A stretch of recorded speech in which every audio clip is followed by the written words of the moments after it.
Өлкөдө акыркы суткада коронавирус инфекциясынан 107 киши сакайып чыкса, дагы 73 киши илдетти жуктуруп алган. Жалпысынан Кыргызстанда коронавирусту илештирип алгандардын саны 45.072ге жетти. Анын 41.210 сакайды. Акыркы сутка ичинде республика боюнча COVID-19 илдетинен каза болгон учурлар катталган жок.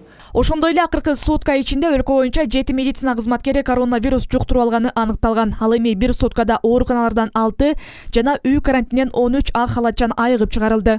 Республиканын стационарларында дарыланып жаткан бейтаптардын саны Бишкек шаарында 107, Ош шаарында 13, Чүй облусунда 37, Ош облусунда 79, Талас облусунда 14, Нарын облусунда 9, Ысык көл облусунда 66, Жалал Абад облусунда 80, Баткен облусунда 104.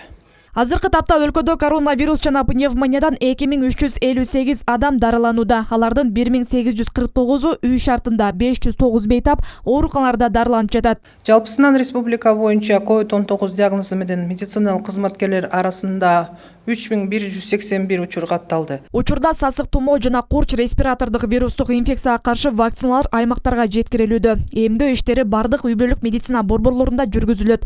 Эмдөө адамдын ооруларга карата коргонуу күчүн жогорулатат жана илдеттен күчөп кетишин алдын алат.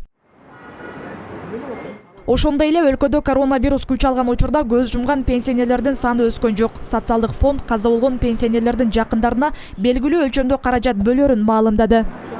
Айжамал Олжобай кызы, Кыялбек Мурзахматов, 7 канал, Ош.